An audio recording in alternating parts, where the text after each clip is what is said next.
Hello friends, આજે આપણે start કરીએ લેક્ચર નંબર 13. લેક્ચર નંબર 12 માં આજે પ્રમેય ચલાવતા હતો પણ થોડો ટેકનિકલ પ્રોબ્લેમના કારણે એ વિડિયો જે છે ત્યાંથી કટ કરી નાખેલો હતો. આજે આપણે સ્ટાર્ટ કરીએ જે ફરી વખત ઇલેવન્થ પ્રમેય જે આપણે ખ્યાલ છે કે 9.8 શું કે છે તો કે વર્તુળની જે ચાપ જે છે એને કેન્દ્ર આગળ આંતરેલો ખૂણો એ બાકીના ભાગમાં કોઈ પણ બિંદુ આગળ આંતરેલા ખૂણા કરતા કેવો હોય છે? બમણો હોય છે. બરાબર? તો આની સાબિતી જે છે હું રેન્ડમલી એમ કરાવવાનો છું આપણે, બરાબર? આની સાબિતી જે છે તમારે સિલેબસમાં નથી, પરંતુ અમુક પ્રમેય એવા હોય છે વિદ્યાર્થીઓ કે જેની સાબિતી જોઈ પછી આપણને ડાયરેક્ટલી મગજમાં ઉતરી જાય. મતલબ કે એ જે સાબિતી જે ભલે આપણી સાબિતી યાદ ન રહે પણ એની જે શું કહેવા માંગે છે એ વસ્તુ ખાસ યાદ રાખવું જરૂરી છે, કારણ કે આને રિલેટેડ દાખલા જે છે એ ઘણા બધા આવશે. બરાબર? તો આપણે જોઈએ આની સાબિતી કરીએ આજના લેક્ચરમાં.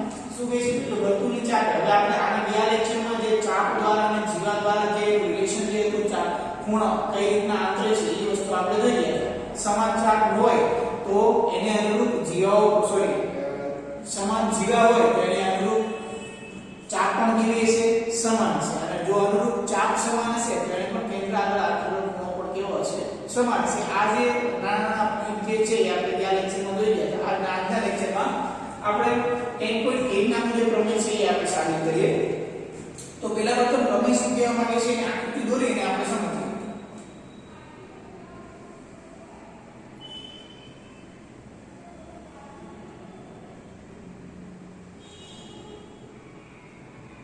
ચલો, આ છે મારું વર્તુળનું કેન્દ્ર. હવે એને શું કીધું છે કે વર્તુળની ચાપે કેન્દ્ર આગળ આંતરેલો ખૂણો. તો ધારો કે એક ચાપ લઈ લઉં છું, આ ચાપ કે જેનું નામ આપી દઉં છું PQ. કઈ ચાપ લઈ લીધી મેં? આ ચાપની વાત કરું છું. કેન્દ્ર આગળ કઈ રીતનો ખૂણો આંતર છે તો કે હવે મને ખ્યાલ છે કઈ રીતનો ખૂણો આંતરે છે. આ ટાઈપનો એક ખૂણો અહીં આંતરે છે. ખ્યાલ આવ્યો તમને? હવે એનો બાકીનો ભાગ એટલે કે આ જે છે એનો શું થઈ ગયો? આ ચાપની બાકીનો ભાગ. તો બાકીના ભાગ ઉપર કયો ખૂણો આંતરે છે? ધારો કે એનું નામ આપી દઉં છું હું A નામ આપી દઉં છું. શું નામ આપી દઉં છું? A નામ આપું. તો ત્યાં કઈ રીતનો ખૂણો આંતર છે?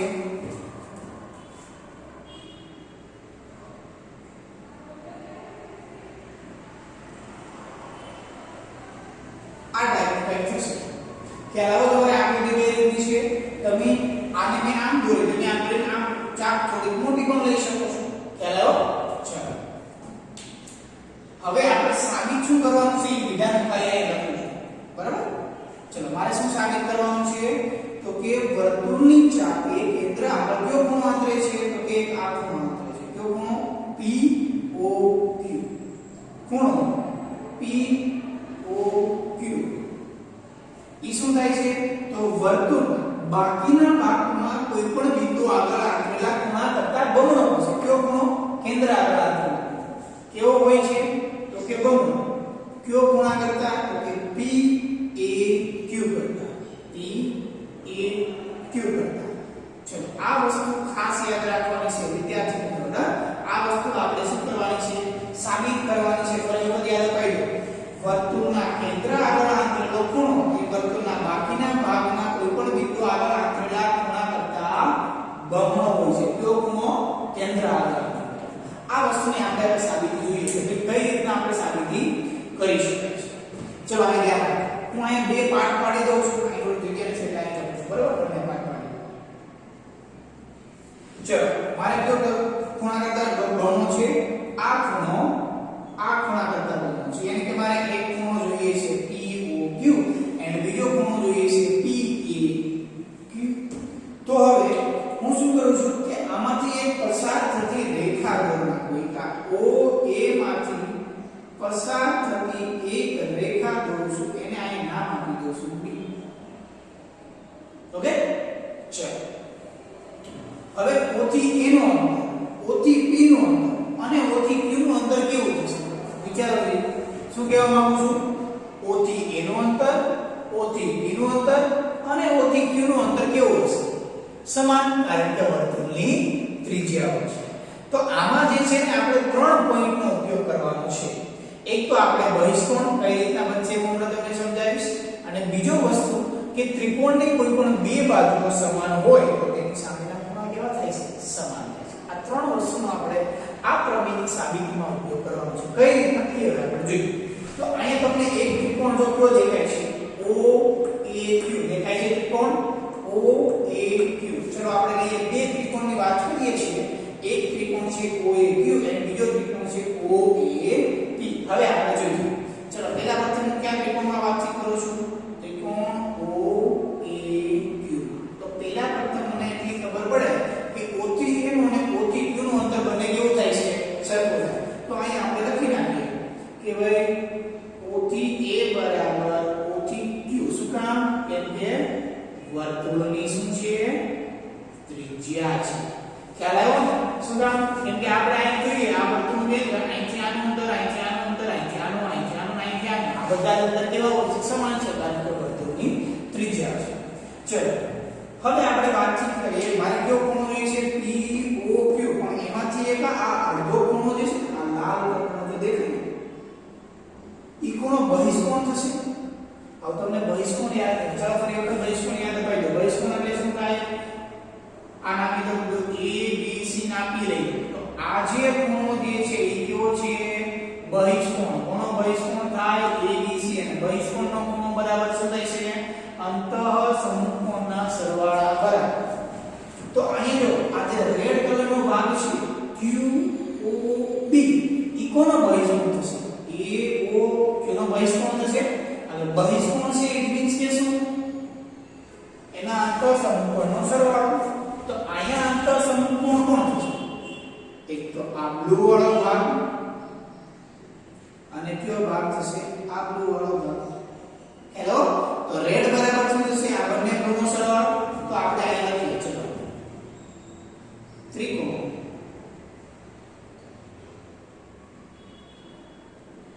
OAQ ખૂણો QOB ખૂણો QOB કયો ખૂણો છે? બહિષ્કોણ છે. માટે આપણે લખીશું કે બહિષ્કોણ બરાબર શું થશે? અંતઃસમૂહકોણનો સરવાળો. કયો અંતઃસમૂહકોણ? તો કે QOB બરાબર એક તો આ બંને બ્લુ OAQ and OQA. ખ્યાલ આવ્યો કે તમને? ચલો લખું છું બંને ખૂણો. એક મિનિટ, એક વસ્તુ આપણે જો રૂપતા લખાઈ છે. ચલો બહિષ્કોણનો ખૂણો આપણે પછી લઈએ. પહેલા એક મેં તમને વાતચીત કરી છે કે ત્રિકોણ જો આ બે બાજુ શક્ય હોય તો બે બાજુના સામેના ખૂણા કેવા થશે? સરખા થશે. તો જો આ ત્રિકોણમાં કયો કઈ બાજુ સરખી છે? તો કે આ OA અને OQ આ બંને બાજુ જે છે આ બાજુ અને આ બાજુ સરખી હોય તો તેના સામેના ખૂણા કેવા થશે? સરખા થશે. એટલે કે આ બંને બ્લુ જે છે એ કેવું થશે? સરખા. કારણ કે ત્રિકોણની જો બે બાજુ સરખી હોય તો બે ની સામેની બાજુ કેવા થશે? સામેના ખૂણા સરખા થશે. તો આની સામેનો ખૂણો કોણ થશે? એક તો OAQ અને બીજો કોણ થશે? OQA. અને માટે આપણે લખી શકીએ કે ખૂણો OAQ બરાબર ખૂણો OQA થાય. કારણ કે આનો ઉપયોગ હવે આપણે કરવાનો છે. ઓકે, ચલો આપણે ફરી વખત જે આપણે હતા બહિષ્કોણ એટલે શું થશે? અંતઃસમૂહકોણનો સરવાળો. તો આપણે અહીં લખી નાખીએ કે ભાઈ ત્રિકોણ OAQ માં ખૂણો QOB કયો છે? બહિષ્કોણ. તો ખાલી એક લીટી ને ખાલી ઉમેરી છે. બરાબર? ચલો બહિષ્કોણ હોય તો શું હોય? અંતઃસમૂહકોણનો સરવાળો. કયો ખૂણો બહિષ્કોણ છે? QOB. QOB બરાબર કયો ખૂણો થશે મારી પાસે? OAQ અને OQA. ખ્યાલ આવી ગયો? ચલો કયો ખૂણો થશે? જો બહિષ્કોણ છે એમ કે આ બંને ખૂણા OAQ વત્તા OQA વત્તા OQA. હવે તમારે ખૂણો કયો જોઈએ છે? આ એક ખૂણો એક આખો આ જોઈએ છે, એક આખો આ જોઈએ છે. તો એમાંથી એક અડધો આ મળે તો આ અડધો મળવો જોઈએ. તો તમને ખ્યાલ છે કે OAQ હશે ત્યાં હું શું લખી શકીશ? OQA લખી શકીશ. અથવા જ્યાં OQA હશે ત્યાં હું શું લખી શકીશ? OAQ. તો અહીંયા આપણે OAQ જોઈએ છે તો આ OQ એની જગ્યાએ જો વર્ડ કદાચ ખ્યાલ છે ને વ્યવસ્થિત યાદ રાખજો હું જે બોલું છું. OQ એની જગ્યાએ આપણે શું લખી શકીએ? OAQ. ચલો ખૂણો QOAQ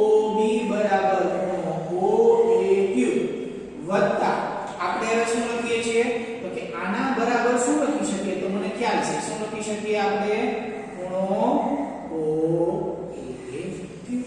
હવે OAQ બે વખત છે તો માટે આપણે લખી શકીએ કે ખૂણો QOB બરાબર 2 ટાઈમ્સ OAQ. તો આ એક થઈ ગયું આપણું સમીકરણ નંબર 1. આવું એક બીજા ત્રિકોણમાં વાત છે. શું કામ? કેમ કે આનો અડધો મળી ગયો QOA, આનો અડધો મળી ગયો. હવે આનો અડધો શું થાય? OAQ. જે આ બંને જે y જે છે આ y અને આ y ઈ ખૂણા હવે આપણે લેવાના છે. સેમ ટુ સેમ આનો જ ઉપયોગ કરીને આનો આ જે ટીટુ આ જે કોપી લખું છું. શું આપણે ક્યાં ત્રિકોણમાં વાતચીત કરી? OAQ. હવે ક્યાં ત્રિકોણમાં વાતચીત કરીશું? OAP. આ વચનો પતી ગયો. હવે આપણે ક્યાં ત્રિકોણમાં વાતચીત કરીશું? ત્રિકોણ OAP. હવે તમને ખ્યાલ છે અહીંયા ત્રિજ્યાનો ઉપયોગ કર્યો OA અને OQ same to same OA અને OP પણ લખી શકો. તો એટલા માટે અહીંયા લખી શકો કે OA બરાબર OP. આ શું આપેલું છે તમને? વર્તુળની ત્રિજ્યા. હવે જો આ બાજુ સરખી થશે, કઈ બાજુની વાતચીત કરું છું? એક તો આ બાજુ અને આ બાજુ. આ બંને બાજુ ત્રિકોણમાં સરખી હોય તો આ જે ખૂણા જે છે એ પણ કેવા થશે? સરખા થશે કે નહીં? જેને હું ટપકા વડે દર્શાવું છું, આ બ્લેક ટપકું અને આ બંને ખૂણા કેવા થશે? સરખા. તો અહીંયા આપણે લખી શકીએ કે ખૂણો OAP, ખૂણો OAP બરાબર ખૂણો OP એ લખી શકો OPA. તો જો બાજુઓ સરખી છે ઇટ મીન્સ કે એના ખૂણાઓ કેવા થશે? સામેના ખૂણા સરખા. એ જ કોન્સેપ્ટનો આપણે અહીંયા ઉપયોગ કરેલો છે. ચલો હવે પાછું બીજી વસ્તુ, આમાં આપણે શું બહિષ્કોણ લીધો હતો? તો આમાં બહિષ્કોણ કોણ થશે? આમાં આ જે OAP છે એમાં મારું બહિષ્કોણ કોણ થશે? જો એને બ્લુ ટપકા વડે દર્શાવ્યું છે, આ બહિષ્કોણ થશે BOP. બહિષ્કોણ હોય તો અંતઃસમકોણના સરવાળા કરો. તો આ બહિષ્કોણ છે આ ત્રિકોણના અંદરના અંતઃસમકોણ કોણ થશે? આ બંને આ બ્લેક ટપકા. તો આપણે લખી શકીએ કે ત્રિકોણ OAP માં ખૂણો BOP કેવો છે? બહિષ્કોણ. BOP કેવો છે? બહિષ્કોણ છે. માટે બહિષ્કોણ હોય તો બહિષ્કોણ બરાબર શું થશે? આ બ્લુ ટપકા બરાબર શું થશે? બંને બ્લેક ટપકાનો સરવાળો. ખૂણો BOP બરાબર એક બ્લેક ટપકું બ્લુ દર્શાવે છે ખૂણો OAP વત્તા બીજું શું દર્શાવે છે? ખૂણો OPA. હવે તમને ખ્યાલ છે કે મારે એક બ્લુ ટપકું આખું જોઈએ છે તો એ તો છે, પરંતુ મારે આ જોઈએ છે બ્લેક વાળો. તો આના બરાબર આ ખૂણો તો છે તો મને ખ્યાલ છે OPA બરાબર શું લખી શકું? OAP લખી શકું. તો જો અહીં લખું છું ખૂણો BOP બરાબર OAP વત્તા શું લખી શકું? આના બરાબર શું આપેલું છે? મને અહીં આપેલું છે OAP બરાબર શું લખી શકું? ખૂણો OPA બરાબર શું લખી શકું? OAP. તો જો અહીં OAP કેટલી વખત છે? બે વખત છે. ઇટ મીન્સ કે મારી પાસે થઈ ગયું BOP બરાબર 2 ટાઈમ્સ ખૂણો OAP.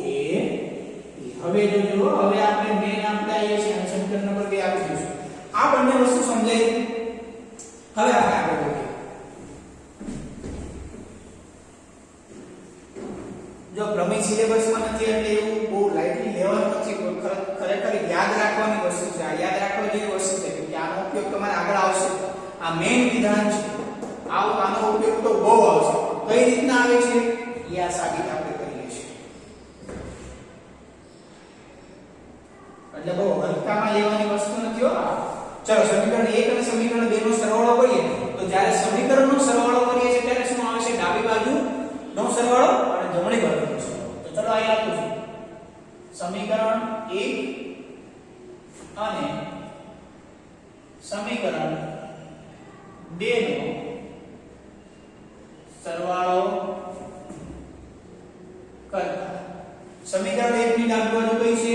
QAB. સમીકરણ 1 ની ડાબી બાજુ તો ખૂણો QOB વત્તા સમીકરણ 2 ની ની ડાબી બાજુ કઈ છે ખૂણો DOP ચલો બરાબર હવે બંનેના જમણી બાજુનો સરવાળો અહીંયા તમને શું આપેલું છે તો કે 2 ટાઈમ્સ ખૂણો OAQ 2 ટાઈમ્સ ખૂણો OAQ અને આની જમણી બાજુ તમને શું આપેલી છે 2 ટાઈમ્સ ખૂણો OAP હવે તમારે શું કરવાનું છે આ ખૂણો જોવો છે કે ભાઈ QOB વત્તા BOP ઇટ મીન્સ કે આ ષટકોણનો ખૂણો થઈ ગયો આ બંને ખૂણાનો સરવાળો કરો તો મને મળી ગયો POQ તો આ જે છે આની જગ્યાએ હું શું લખી શકું ખૂણો POQ જો આપણે એકદમ ઈઝીલી સાબિત કરીએ છીએ એટલે બધું લખાણ બહુ વ્યવસ્થિત કરતા નથી જે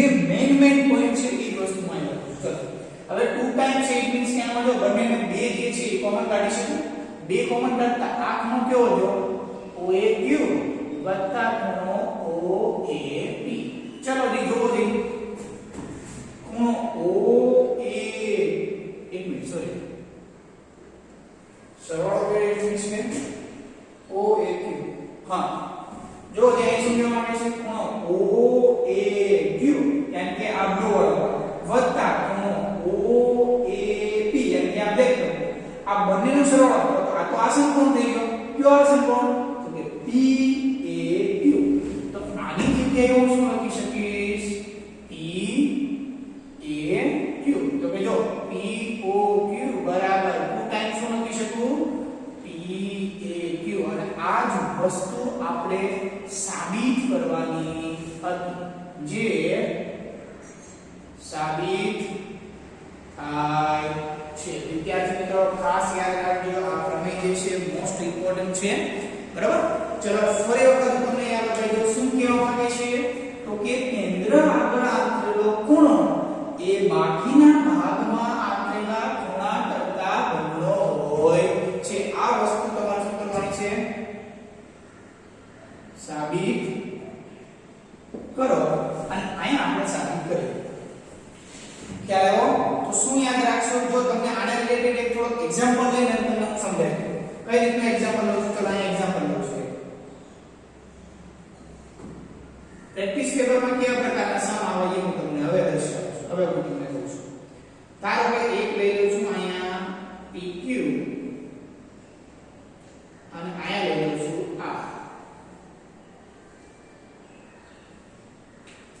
તેમાં તમને આ ખૂણો આપેલો છે 30 અંશ અને આ ખૂણો મેળવો ચલો હવે ફટાફટ આકૃતિ જોઈ લો શું આપેલું છે વર્તુળ આપેલું છે વર્તુળની એક ચાપ PQ એ કેન્દ્ર આગળ આંતરેલો ખૂણો કેટલો થશે અહીં હું બનાવવા માંગુ છું તો કેન્દ્ર આગળ આંતરેલો ખૂણો કેટલો થશે POQ તમારે મેળવવાનો તમને શું આપેલું છે તો કે PQ જે ચાપ છે એ ચાપના બાકીના ભાગમાં એક બિંદુ આવેલો છે તો કે આ R એની આગળ આંતરેલો ખૂણો કયો છે PRQ તો એ આપેલો કેટલો છે 30 તો તમને શું મેળવવાનું કીધું છે કેન્દ્ર આગળ આંતરેલો ખૂણો કેટલો તો જો તમને પ્રમેય આવડતો હોય તો તમે ડાયરેક્ટ લખી શકો કે ખૂણો POQ બરાબર શું થશે 2 ટાઈમ્સ કયો ખૂણો PO બહારના ભાગમાં જે ખૂણો આંતરે છે એના બમણો PRQ હવે PRQ તમને કેટલો આપેલો છે POQ નો PRQ તમને 30 અંશ આપેલો છે